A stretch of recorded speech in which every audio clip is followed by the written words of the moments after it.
Assalamualaikum warahmatullahi wabarakatuh. Perkenalkan, nama saya Ferdinand Rusadi dari Prodi Manajemen 23A. Di sini saya akan menjelaskan tentang oligopoli. Oligopoli adalah bentuk struktur pasar di mana industri didominasi oleh sejumlah kecil perusahaan besar yang menawarkan produk atau layanan serupa. Dalam oligopoli, entitas bisnis ini memiliki kekuatan pasar yang signifikan, seringkali dapat mempengaruhi harga dan mempengaruhi persaingan. Artikel ini membahas karakteristik, keuntungan, kerugian, serta dampak oligopoli pada konsumen dan ekonomi secara umum. Karakteristik oligopoli memiliki beberapa ciri khas yang membedakannya dari struktur pasar lainnya. Pertama, terdapat sejumlah kecil perusahaan yang mendominasi industri. Kedua, produk atau layanan yang ditawarkan oleh perusahaan ini seringkali mirip atau saling menggantikan.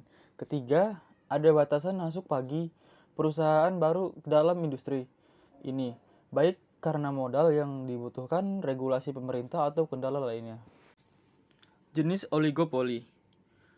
Oligopoli sempurna terjadi ketika perusahaan-perusahaan dalam industri menawarkan produk yang identik atau yang sangat sempurna.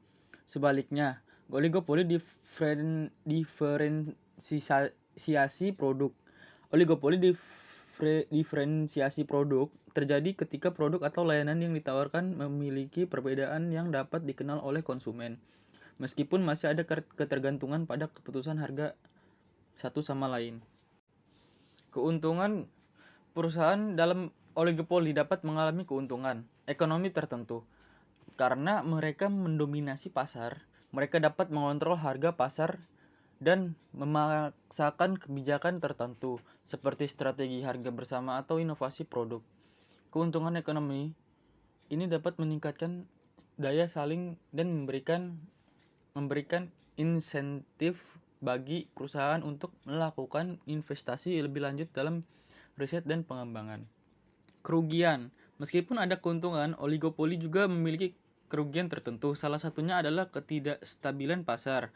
Keputusan strategis satu perusahaan dapat memicu reaksi berantai dari pesaingnya, yang dapat mengakibatkan fluktuasi harga dan produksi yang tidak terduga. Selain itu, oligopoli juga dapat menyebabkan kecenderungan kurang inovatif karena perusahaan mungkin kurang termotivasi untuk bersaing melalui inovasi jika mereka dapat mengendalikan kekuatan pasar mereka.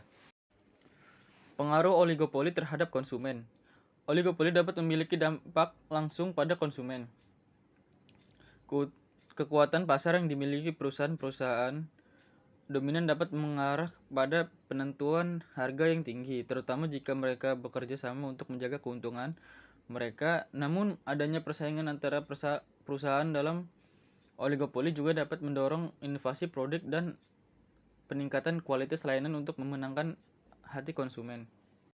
Dampak oligopoli pada ekonomi.